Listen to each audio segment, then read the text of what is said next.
Marcus Chen tugged at the red company cap and took a deep breath before pushing through the revolving door of the 40-story glass tower. It was 7:15 on an ordinary Monday morning, and the lobby of Chen Technologies buzzed with hurried executives juggling coffee cups and laptops. Not a single person glanced at the man in the orange uniform hauling cardboard boxes. Nobody ever noticed delivery workers.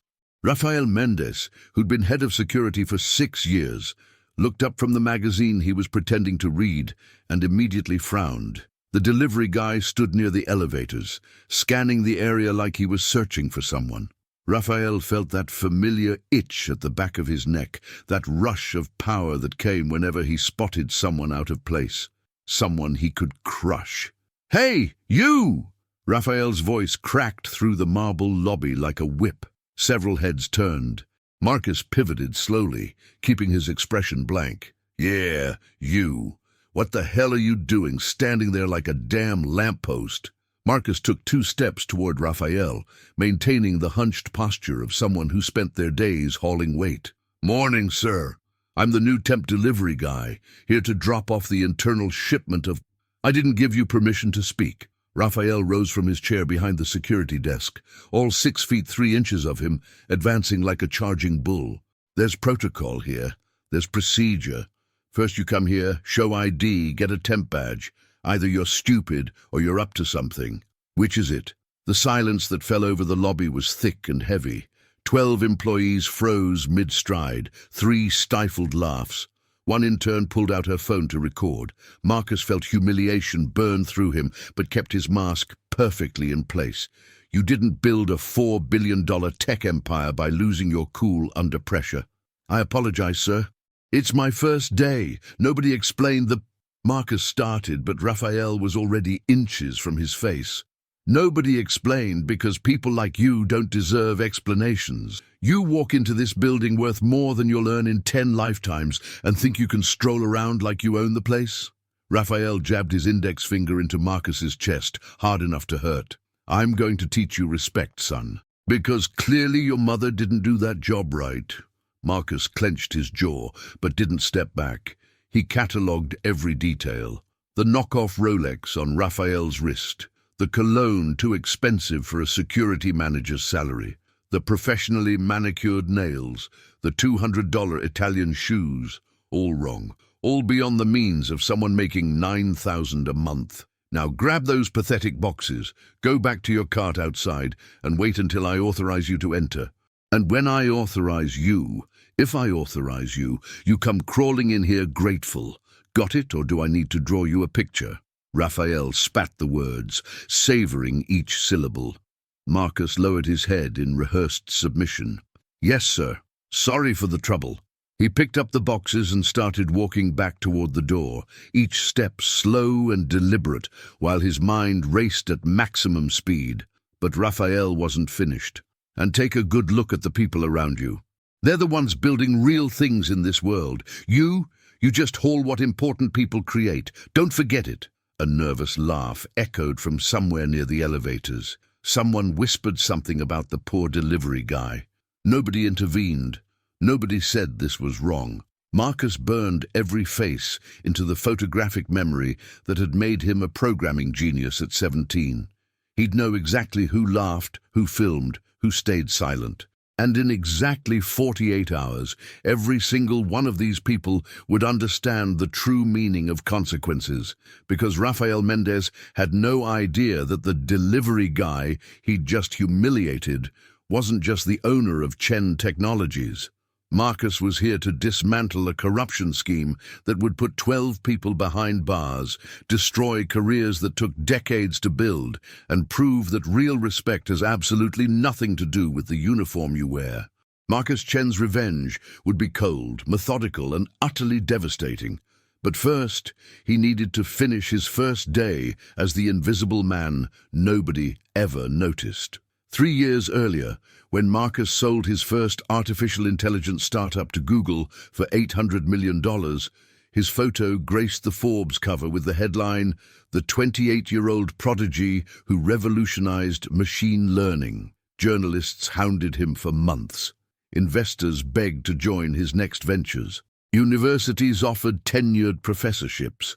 Marcus declined everything. He didn't want fame. He wanted to build something bigger, more important, something that would change how the world used technology.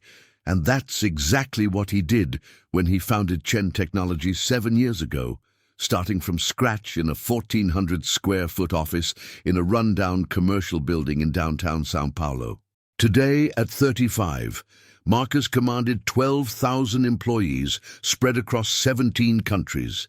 His company developed cybersecurity systems for governments and multinational corporations. The software his team created protected data for 2 billion people. Wall Street valued Chen Technologies at $4.2 billion, and Marcus personally had a net worth of $1.8 billion. But for the past 8 months, something had been gnawing at him. The numbers didn't add up. Chen Technologies was profitable, yes, but the margins were squeezed too tight. Contracts with suppliers seemed inflated. Internal processes took twice as long as necessary, and the organizational climate, that intangible but crucial metric Marcus always valued, was plummeting. Quarterly satisfaction surveys painted a troubling picture. 72% of employees reported fear of retaliation when reporting problems. 81% didn't trust middle management. 43% were considering leaving within 6 months. For a tech company where talent was everything, those numbers were a death sentence in slow motion. Marcus spent 3 months trying to identify the problem through normal channels. Meetings with directors, analysis of reports, one-on-one conversations with team leaders. Everyone said everything was fine. Everyone smiled and assured him processes worked perfectly. But Marcus wasn't stupid. He'd built an empire by recognizing patterns where others saw chaos. And there was a very clear pattern here. Someone was lying. Probably many people were lying. That's when Marcus had the idea any business consultant would call insane. He would work undercover in his own company for a week. Not as an executive visiting factories with a security detail. Not as a CEO pretending to be one of the guys for 2 hours on a Thursday. But as a real invisible employee at the bottom of the pyramid, someone nobody would pay attention to, someone who could observe the truth without filters. Marcus chose internal delivery work because it was perfect. These people circulated through every department, entered every room, were present in every conversation, but were completely invisible. Nobody censored comments around a delivery worker. Nobody closed spreadsheets when he passed. Nobody changed their tone. To executives, delivery workers were part of the furniture, useful but irrelevant. Marcus spent 2 weeks preparing his disguise with the meticulousness he applied to everything in life. He forged work documents under the name Marcus Silva, hired a professional makeup artist to age his face by 10 years, bought clothes from thrift stores, studied accents from different regions of São Paulo. He even spent 3 days in an acting class learning the body language of people in subordinate positions. Chen Technologies' HR department, not knowing they were dealing with the CEO himself through intermediaries, hired Marcus Silva as a temp delivery worker to cover vacations. 15 reais an hour, no benefits, 30-day contract. Exactly the kind of precarious work Marcus despised, but knew was far too common in the market. And then came that September Monday when Marcus Chen, the billionaire, walked through the door of his own company dressed as the man society had taught everyone to ignore. He expected to find problems. He didn't expect to be verbally assaulted within the first 5 minutes. But now, standing on the sidewalk outside the building while Raphael laughed with another guard inside, Marcus felt something he hadn't felt in years. It wasn't anger. It was absolute clarity, that sensation when all the pieces of a puzzle finally click into place. Raphael wasn't just a rude employee. Raphael was a symptom, and Marcus was about to diagnose the entire disease. 10 minutes later, Raphael appeared at the door and waved dismissively. "You can come in now, you piece of shit, and don't make me call you again." Marcus entered holding the boxes, grabbed the temporary badge, and began his first day as the invisible man who was about to see everything. Marcus's first delivery was to the 12th floor, marketing department. He entered the service elevator with two janitors discussing last night's soccer game. Nobody looked at him. Nobody said good morning. It was as if Marcus had developed a superpower of invisibility simply by swapping his $6,000 Italian suit for a faded orange uniform. The 12th floor hallway smelled of reheated coffee and old air conditioning.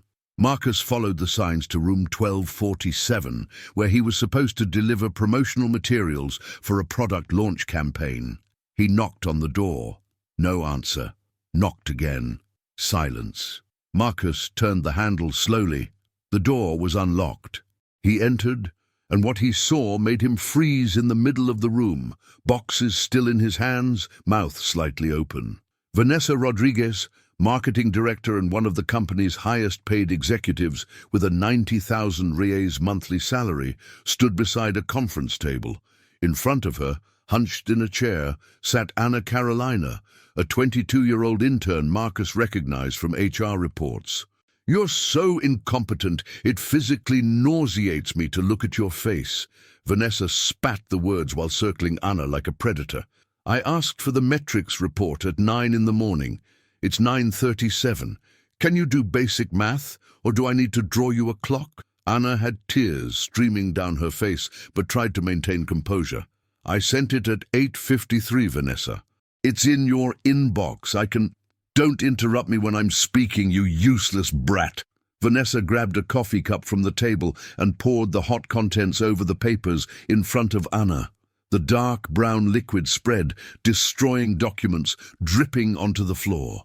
"This is what I think of your work, wet garbage. And you know what we do with garbage? We throw it out." Marcus felt his blood boil.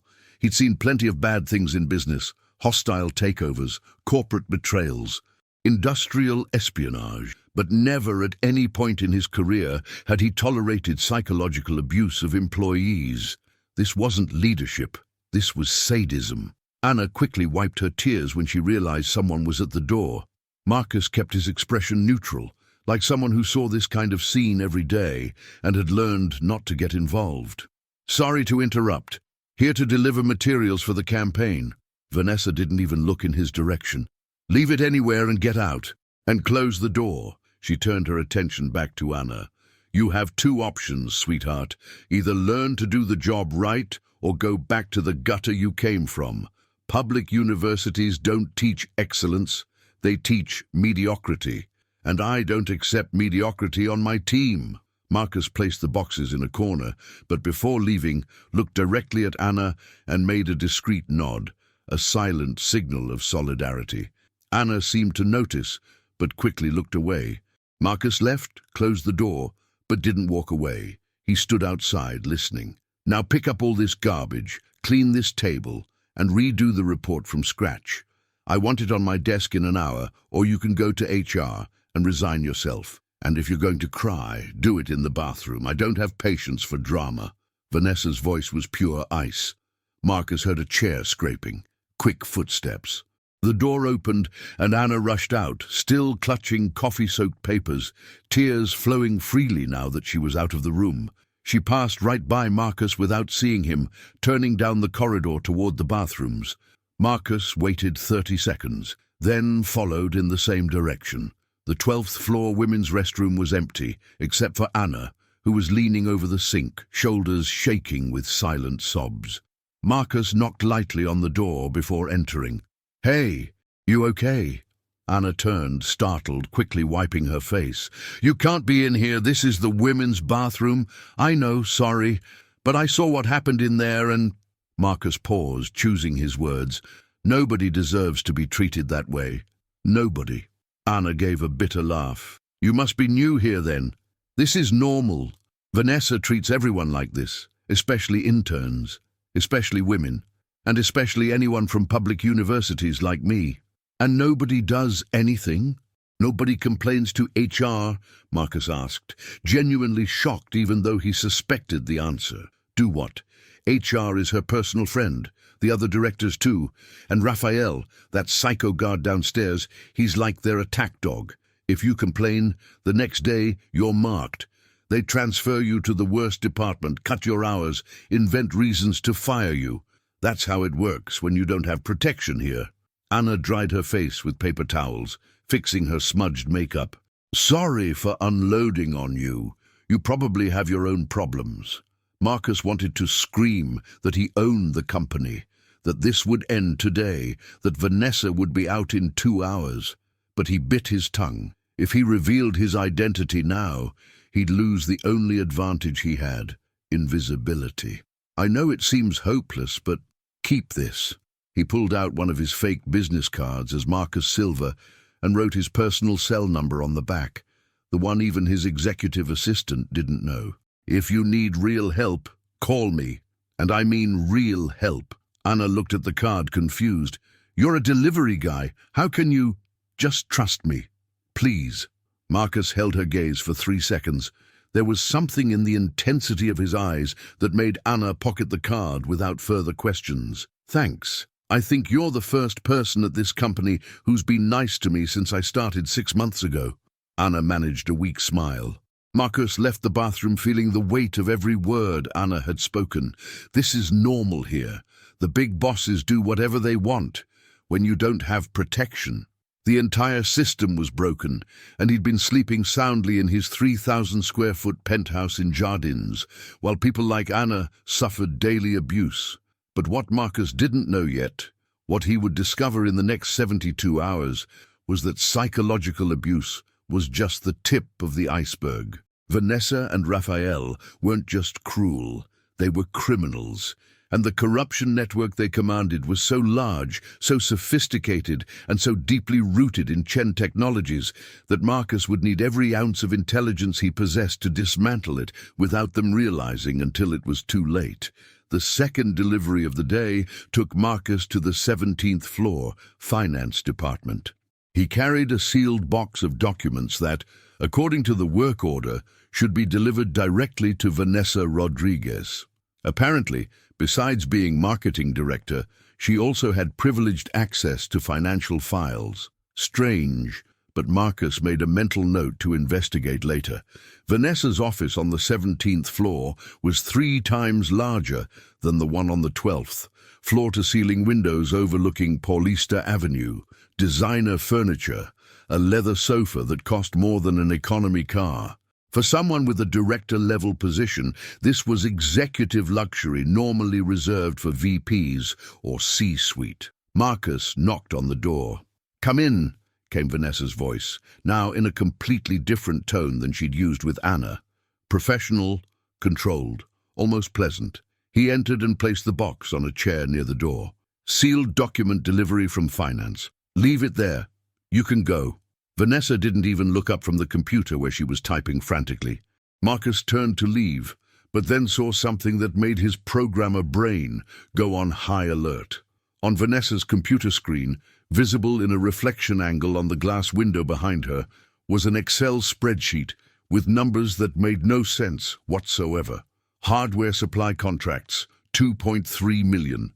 But Marcus knew exactly what the company paid for hardware. It was 800,000 per quarter. External consulting services, 1.7 million. But Chen Technologies rarely hired outside consultants. He insisted on using internal talent. And then Marcus saw something that made his stomach turn. 3 supplier company names he'd never heard of: RV Solutions, VM Consulting, and Mendez and Associates. And the amounts: 390,000, 520,000, 280,000. He had seconds before Vanessa noticed he hadn't left. Marcus pretended to search for something in his uniform pouch, using the extra time to memorize every visible detail on the screen. Names, amounts, dates. His photographic memory captured everything like a digital camera. "Are you still here?" Vanessa's voice cut through the air. She spun in her chair, looking at Marcus with irritation. "Do you need a signature or something?" "No, ma'am, just confirming the box arrived sealed." Marcus kept his tone submissive, head down. "It's sealed." Now get out before I complain to your supervisor about you hanging around my office." Vanessa was already turning back to the computer. Marcus left, but not before noticing one more crucial detail. On Vanessa's desk, under a coffee cup, was a 48-gigabyte flash drive.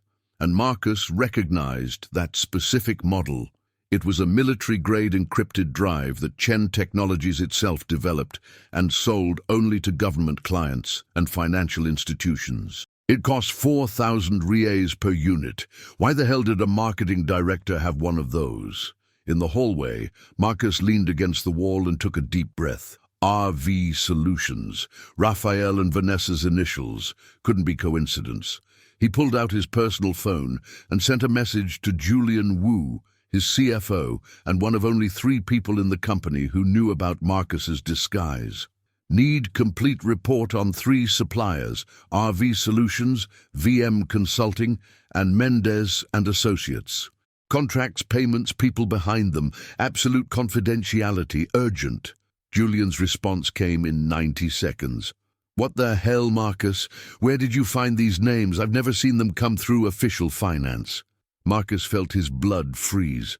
Contracts that never went through the CFO, ghost suppliers, parallel spreadsheets. This wasn't misconduct. This was industrial-scale corporate fraud. He typed back, "Just do what I asked. Don't raise suspicion. And pull internal audit reports from the past 18 months. All discrepancies, however small." Marcus pocketed his phone and continued the day's deliveries as if nothing had happened. But his mind was racing, connecting dots, building hypotheses, planning moves. If Raphael and Vanessa really were behind ghost supplier companies, they weren't doing this alone. Fraud this size required complicity from procurement, legal, accounting, maybe even IT people to manipulate systems. Marcus needed concrete proof, and to get proof, he needed to be even more invisible than he already was. At 5:40 in the afternoon, Marcus was in the basement employee locker room, changing out of his uniform when Raphael entered. The security manager wore that predatory smile Marcus was beginning to viscerally hate. "So, Marcus Silva." Raphael spoke the fake name with deliberate disdain. "Survived your first day or thinking about going back to the sewer?" "Survived, sir."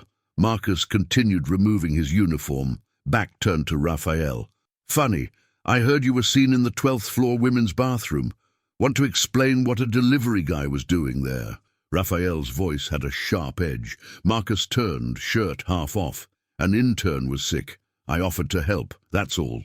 "That's all." Raphael approached, invading Marcus's personal space. He smelled of cigarettes and that expensive cologne that didn't match his salary. "Let me give you some advice, Silva. People like you don't help people like her. You only make things worse. The intern is learning to survive here, and you show up offering a shoulder to cry on. That doesn't help, that makes her weak." Marcus held Raphael's gaze, using every ounce of self-control not to punch that arrogant face. "Understood, sir. Won't happen again." "It better not, because I'm watching you. And when I watch someone, that person either behaves or disappears. Understand?" Raphael gave Marcus's shoulder a slap that was too hard, a gesture that was half fake camaraderie, half physical threat. "I understand." "Great. Now finish changing and get out of here. This locker room wasn't built to be a hotel." Raphael left laughing, clearly satisfied with his display of power.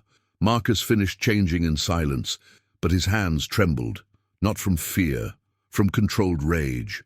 Raphael wasn't just an abuser. He was a gatekeeper, someone strategically positioned to intimidate anyone who might discover something wrong. If he was so worried about Marcus talking to Anna, it meant Anna represented some kind of threat, or that Raphael had secrets so dirty that any genuine human interaction made him nervous. Marcus left the building at 6 and walked 3 blocks to a discreet cafe.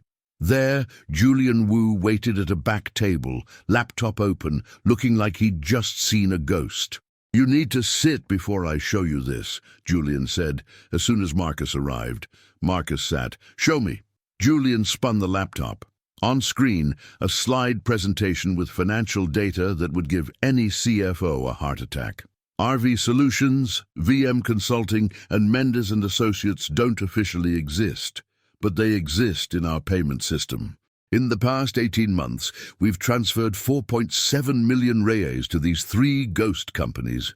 4.7 million. Marcus repeated the number, letting the gravity sink in. There's more. I dug deep. RV Solutions is registered under a frontman in Cabo Frio. VM Consulting's headquarters is an address that's a convenience store in Guarulhos. Mendes and Associates doesn't even have a valid tax ID, but somehow receives bank transfers for 16 months. Julian moved to the next slide. And guess who approved all these contracts? The screen showed digital signatures: Vanessa Rodriguez, Rafael Mendes, and 10 more names Marcus recognized: procurement manager, IT supervisor, legal coordinator, accounting analyst, financial controller. It was an organized gang operating inside his own company. How did this get past audit? Marcus asked, already knowing the answer. Because the head of internal audit is also involved. Look at this. Julian showed email exchanges, codes, encrypted language. But for someone with an IQ of 168 like Marcus, the patterns were obvious. They divided the stolen money in percentages. Vanessa and Raphael took 40%. The other 12 split the rest. Marcus leaned back in his chair, mind racing. I need physical access to their computers. I need recorded conversations. I need proof that will hold up in court. Marcus, this is dangerous. These people aren't playing around. If they find out you're investigating... Julian stopped, swallowing hard. They won't find out, because I'm just a dumb delivery guy who can barely read, remember? Marcus smiled, but it was an icy smile. Now tell me something. Does Vanessa have any meetings scheduled in the next few days where she might discuss these transactions openly? Julian checked the corporate calendar he had access to as CFO. Friday, 6 in the evening, executive conference room on the 19th floor. Guests, Vanessa, Raphael, and 4 names from this list. Meeting description, quarterly strategic alignment. Strategic alignment. Marcus laughed without humor. That's what they call distributing stolen money now. Perfect. I have 4 days to collect enough evidence and set the final trap. What trap? Julian asked, but Marcus was already standing. You'll know when the time comes. Meanwhile, don't change anything in your routine. Act normal. And if any of these people ask about audits or contract reviews, deflect and notify me immediately. Marcus placed 500 reais in cash on the table. Pay for the coffee and leave a generous tip. We're the kind of company that treats people who serve others well, remember? Julian nodded, still processing the scale of the discovery. Marcus, when this blows up, it's going to be a massive scandal. Media, police, lawsuits. Are you sure? Absolutely. Marcus was already walking toward the door.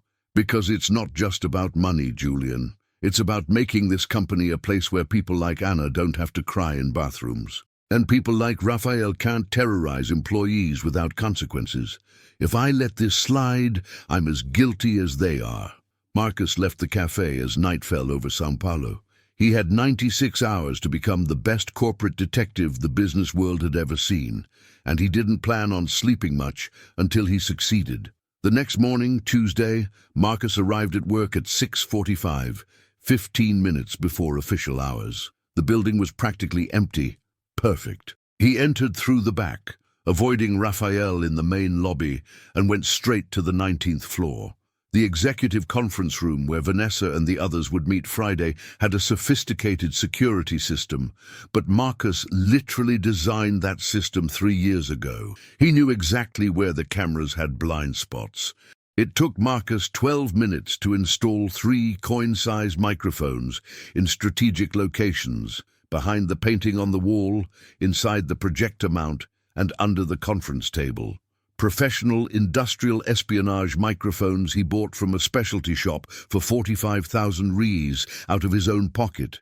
They transmitted audio in real time to an encrypted server only Marcus could access. But installing the microphones was the easy part. The hard part would come over the next 3 days. Marcus needed to integrate so thoroughly into the company routine that his presence became invisible even to the most paranoid people. During Tuesday, Marcus made 23 deliveries across 12 different floors. He chatted with janitors, greeted security guards, helped a systems analyst carry equipment boxes. He became part of the landscape, that friendly delivery guy who always had a smile and never caused problems. And while doing all this, he observed, he noticed that Vanessa lunched every day with Raphael and 2 other executives at a luxury restaurant 3 blocks from the office. He noticed that Raphael spent at least an hour a day in the basement in a security equipment room where theoretically only camera recordings were stored.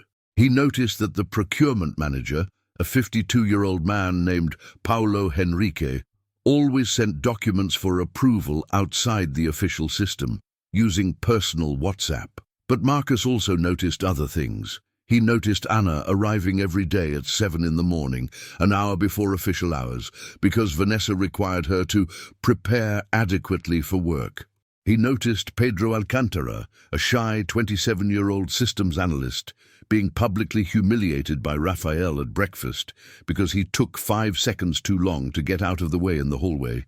He noticed Donna Celia, a 61-year-old janitor, working with visible back pain because the company health plan denied physical therapy for outsourced workers. Marcus saw the company he'd built through the eyes of people who'd never had a voice, and what he saw broke his heart into pieces.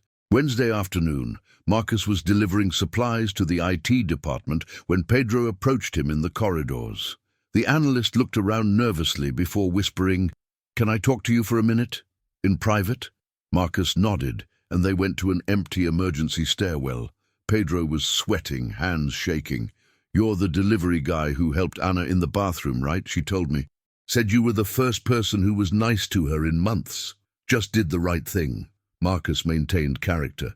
"It's just, I saw something I shouldn't have seen, and I don't know what to do." Pedro pulled his phone from his pocket with trembling hands. "I work in server maintenance, right? Yesterday I had to back up data from the finance server, and I found this." Pedro showed the screen. It was a hidden folder called Freedom Project, with hundreds of files. Spreadsheets, contracts, bank statements. Marcus felt his heart race. This was the physical evidence he needed. "Did you open the files?" Marcus asked, keeping his voice calm. "Some. And man, there's really wrong stuff in there, like absurd amounts being transferred to companies that don't really exist, forged contracts, signatures that look falsified." Pedro quickly pocketed his phone. "I don't know what to do.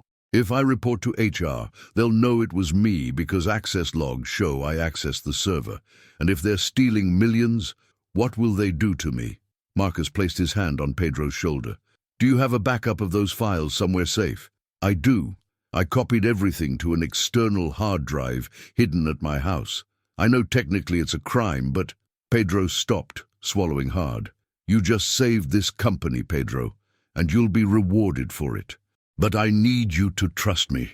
Marcus looked directly into his eyes. "I'm not just a delivery guy. I'm investigating exactly this, and I'm going to destroy every person involved in this scheme. But I need your help." Pedro looked at Marcus like he was seeing an alien. "Who are you really?" "Someone who cares enough to do the right thing. That's all you need to know right now." Marcus grabbed his phone and typed his personal number.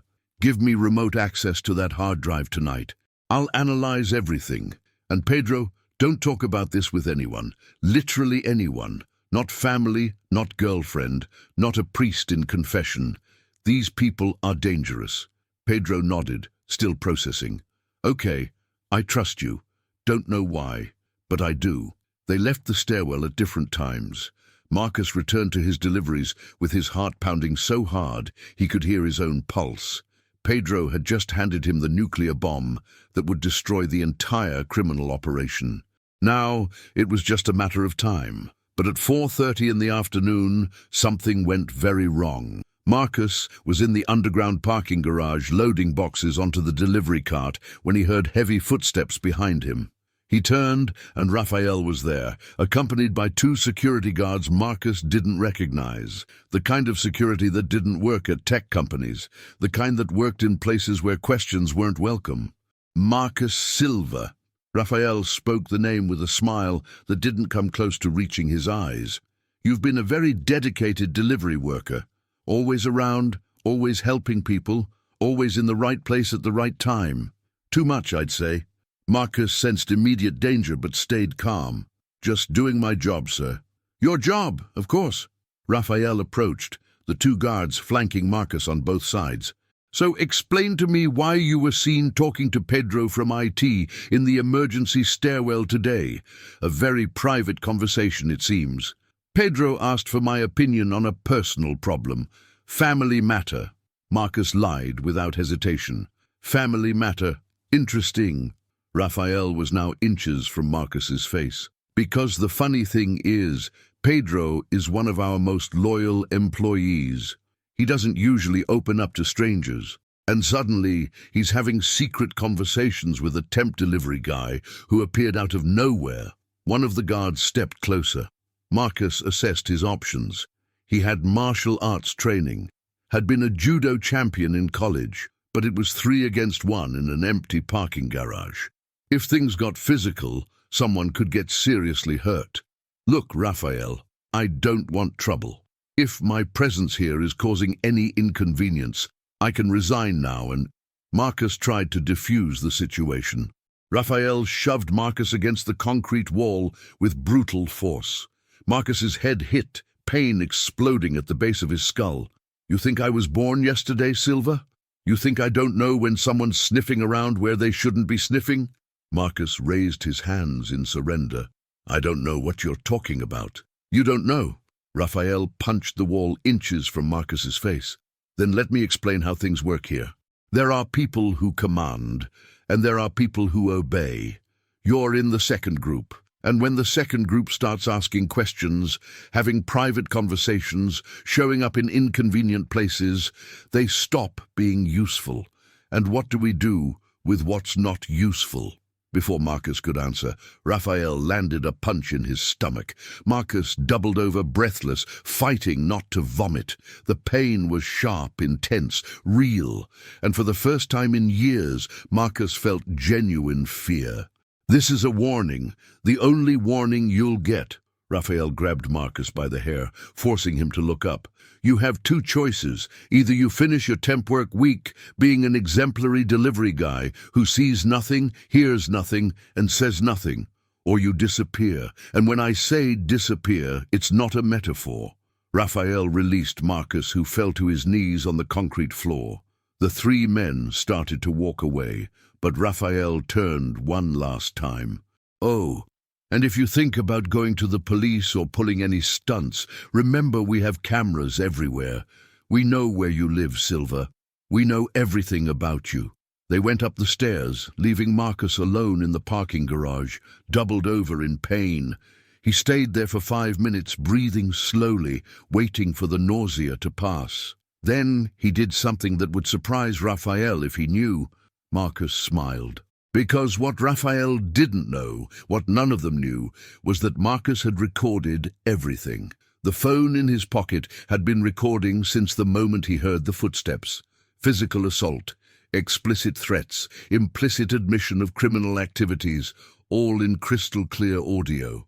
Marcus stood slowly, checked that no ribs were broken, and walked to the basement bathroom. He washed his face, examined the bruise already forming on his stomach, and sent the audio file to 3 different places: his personal lawyer, Julian Wu, and an encrypted server in Switzerland. Then he went back to work, as if nothing had happened, because Marcus Chen didn't quit, never quit, and he definitely wasn't going to let a bunch of mediocre criminals intimidate him. But now there was an additional problem. Raphael was suspicious. The net was closing. Marcus had less than 48 hours until Friday's meeting. He needed to accelerate everything. That night at 11, Marcus was in his luxury apartment's home office, still wearing his delivery uniform, analyzing the files Pedro had sent. Julian was across the table, Pedro was connected via secure video call, and Anna, whom Marcus invited to participate after partially revealing his identity, sat on the sofa processing the information bomb. "This is insane," Anna whispered, looking at spreadsheets on the screen. "They stole almost 5 million in 18 months, and nobody noticed anything." "They were very good at hiding it," Julian explained. "Each fraudulent transaction came with perfect fake documentation, contracts that looked legitimate, invoices that passed validation systems, forged electronic approvals. It's a sophisticated system." Marcus focused on a specific folder. Distribution. Inside, a detailed spreadsheet showing exactly how the 4.7 million was distributed among the 12 conspirators. Vanessa and Raphael took 42%. 1.9 million each. The other 10 split the rest, amounts between 150,000 and 400,000 each. But there was something more disturbing, a tab in the spreadsheet called Insurance.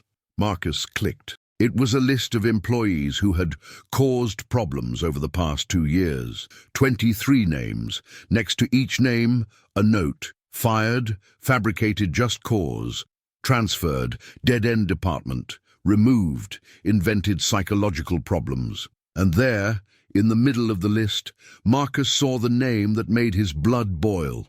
Carolina Mendez, fired, moral harassment, until resignation. Carolina had been a brilliant analyst Marcus personally hired 3 years ago. She resigned 6 months later, citing toxic environment. Marcus tried to convince her to stay, but she refused, saying she couldn't work there anymore. Now he knew why. "They systematically destroyed people who suspected the scheme," Marcus said quietly. "It wasn't just about money, it was about creating a climate of fear so absolute that nobody would ever question anything." "And it worked," Pedro said from the computer screen. "I've worked there 5 years and never had the courage to report the wrong things I saw, because I saw what happened to people who tried." Anna wiped tears discreetly. "So when Vanessa humiliated me, it wasn't just because she's mean. It was strategy. She wanted to make sure I'd stay quiet if I saw something wrong." "Exactly." Marcus closed the file and looked at each person in the room. "But now we have everything we need. Documents, audio, witnesses. Friday at 6 in the evening, they'll have a meeting to discuss the next round of payments. I'll record everything. And Monday morning, I'm calling an emergency meeting with all 12,000 company employees. And I'm going to blow this house of cards apart in front of everyone." "And the police?" Julian asked. "Federal police are already involved. My lawyer passed everything to them this afternoon. They'll be in the building Monday to make arrests. But I insist it be public. I want all employees to see what happens when you abuse the power entrusted to you." "Marcus," Anna said hesitantly, "are you sure you want to expose yourself like this? I mean, they literally assaulted you today. They could be dangerous." Marcus touched the bruise on his stomach, feeling the throbbing pain. "I'm absolutely sure, because if I don't do this now, with all this evidence, I'll wake up 5 years from now discovering the scheme came back with different people.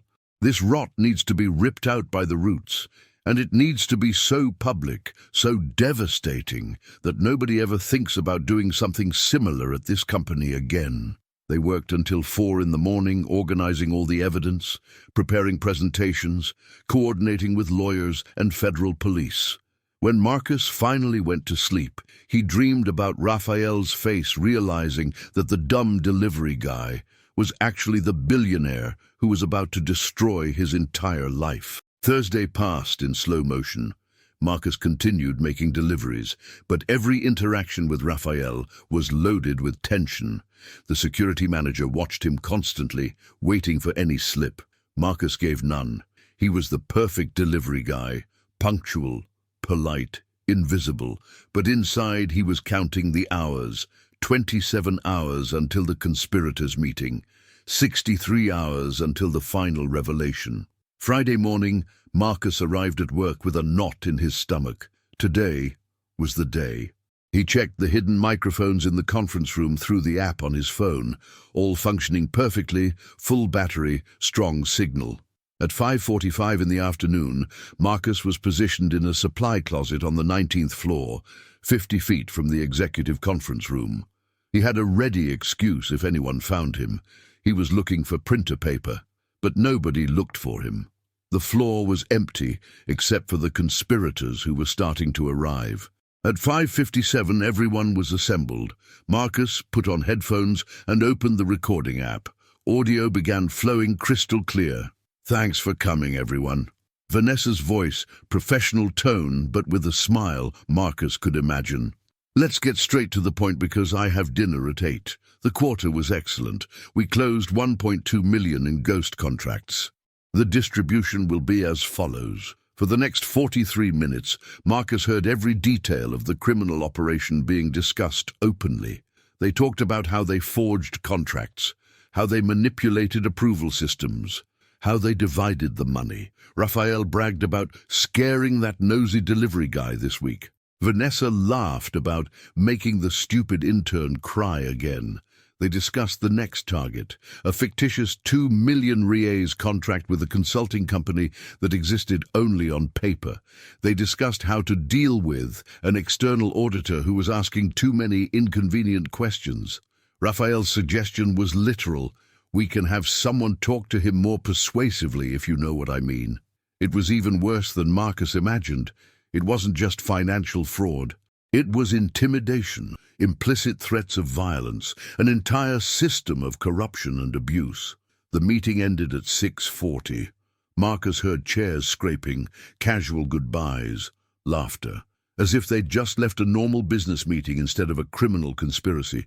Marcus waited 20 minutes in the closet until he was sure everyone had left. Then he emerged, verified the floor was empty, and went to the conference room. He retrieved the 3 microphones in 90 seconds, stored everything in a padded envelope, and left the building through the service exit. In his car, a Tesla Model S parked 3 blocks away, Marcus breathed for the first time in hours. He had everything, absolutely everything. Now, it was just a matter of executing the final blow. Marcus spent the weekend in total seclusion at his apartment, preparing the presentation that would change everything. Julian, Pedro, Anna, his lawyer, and 3 federal police partners worked with him building an airtight case. There would be no escape, no loopholes. When this bomb exploded Monday morning, the 12 conspirators would have nowhere to hide.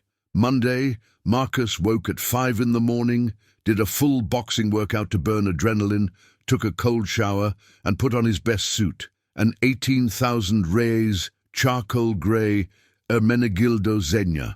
He was no longer disguised. Today, he would be Marcus Chen, CEO and founder of Chen Technologies, and he was about to give the most important lesson of his career.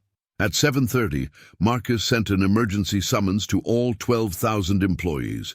Mandatory meeting in the main auditorium at 8. Attendance wasn't optional. The email gave no details, just said it was a critical matter affecting the company's future. At 7:45, 3 federal police vans parked discreetly in the building's basement. 12 agents entered through the service access and positioned themselves strategically at the auditorium exits. Nobody would leave without authorization. At 7:58, the auditorium was packed. 12,000 employees plus 72 remote workers connected by video, all whispering theories about what could be so urgent. Raphael and Vanessa entered together, confident, without the slightest idea what was about to happen. They sat in the front row, VIP area reserved for executives. At 8 o'clock sharp, the auditorium lights dimmed. A single spotlight illuminated the stage. And then Marcus Chen walked up. The silence was instant and absolute. 12,000 people stopped breathing at the same time, because the man on stage wasn't the CEO they expected to see in an impeccable suit with executive posture. It was the delivery guy. Marcus still wore the orange uniform Raphael had humiliated on Monday, still wore the red cap, still had the hunched posture of someone who carried boxes all day. Raphael went white. Vanessa dropped her purse on the floor. Around the auditorium, faces showed confusion, curiosity, fear. Marcus walked to center stage, stopped at the microphone, and let the silence extend for a full 15 seconds. Then he spoke, voice calm, but filling every inch of the auditorium. "Good morning. My name is Marcus Chen, and I own this company." The auditorium exploded in murmurs. Raphael tried to stand, but a federal police agent gently placed a hand on his shoulder, forcing him to sit. Vanessa stared at Marcus like she was seeing a ghost. "1 week ago," Marcus continued, removing his cap and letting it drop on the stage floor, "I decided to run an experiment. I wanted to understand why this company, which I built from nothing with values of respect, integrity, and human dignity, was transforming into a place where people were afraid to come to work. So I disguised myself as a temp delivery worker and spent 7 days observing you, observing how you treat each other, observing how power is used and abused here." Marcus pressed a remote control. The giant screen behind him lit up.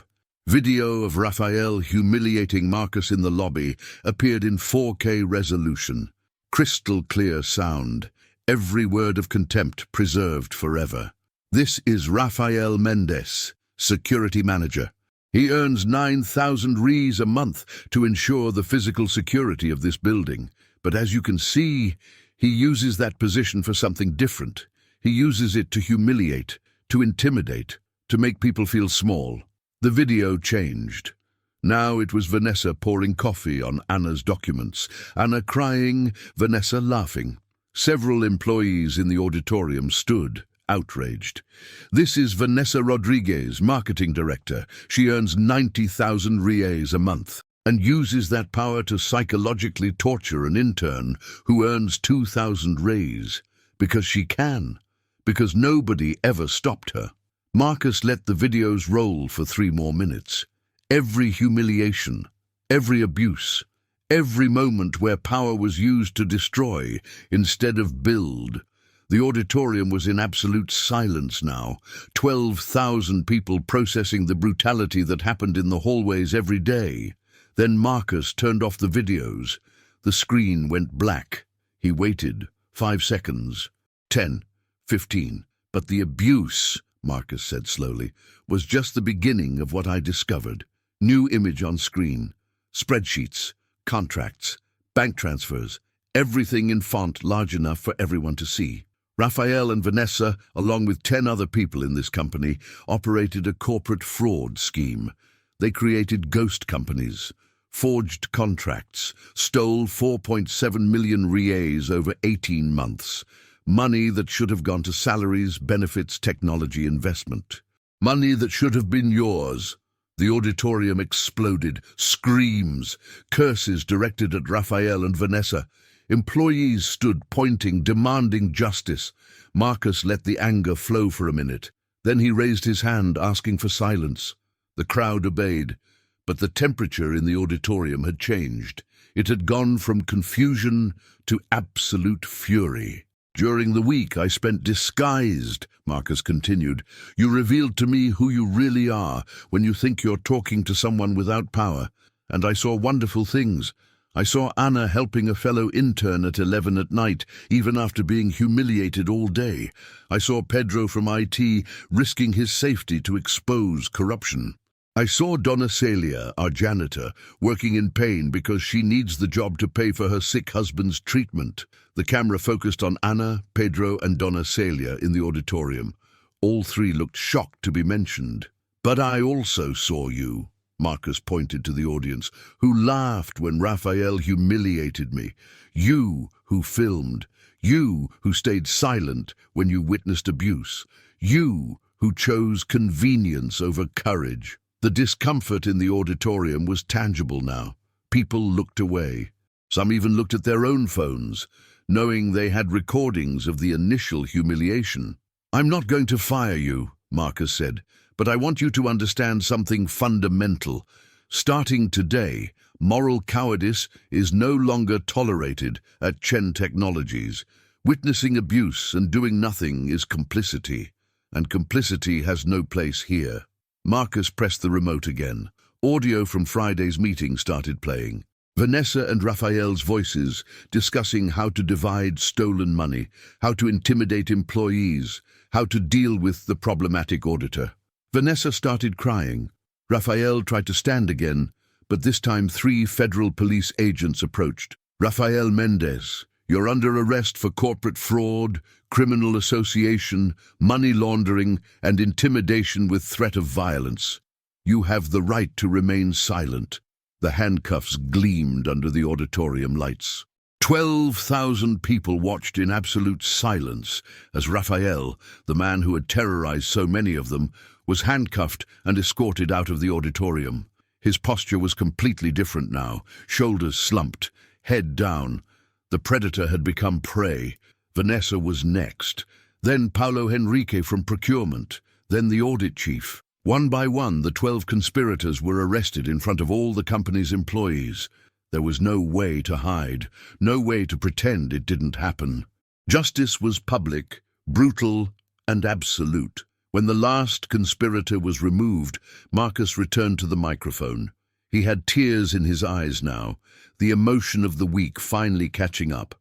"I built this company because I believed technology could change the world. But technology doesn't change anything if the people behind it are corrupt, if people with power use it to destroy instead of build. If we forget that respect isn't about position in the hierarchy, it's about character." Marcus looked directly at the camera, transmitting to remote employees. "Raphael asked me on the first day if I was stupid or malicious. He didn't realize there was a third option. I was someone who cared enough to see the truth, and the truth was much uglier than I imagined. But it was also much more beautiful." Marcus smiled for the first time. "Because I saw you, the ordinary people who show up every day, do your work with dignity, treat others with respect, even when nobody's watching. You are the heart of this company, not the executives, not the managers. You." Marcus pointed to Anna. "Anna Carolina, you're promoted to HR coordinator effective today. Your salary is 60,000 reais. Your mission is to create an environment where no intern ever cries in a bathroom again." Anna put her hands over her face, crying. "Pedro Alcantara, you're the new compliance and data security manager. Salary 45,000 reais. You'll personally oversee all internal audits and have direct access to me if anything seems wrong." Pedro couldn't speak, just nodded. "Donna Celia, I know you work outsourced, not anymore. You're hired permanently today as Facility Services Coordinator. Salary 12,000 reais, complete health plan including physical therapy, and full scholarship for your son at whatever university he chooses." Donna Celia started crying so loudly the entire auditorium heard. Several people around her hugged her. "The 4.7 million stolen has been recovered," Marcus continued. "This money will be distributed in 3 parts. 1/3 goes to a bonus fund for all entry and mid-level employees. 1/3 goes to development programs and benefits. And 1/3 goes to an emergency fund for employees in financial difficulty." Applause began echoing. It started with 1 person, then 10, then 100. Within 30 seconds, 12,000 people were on their feet applauding.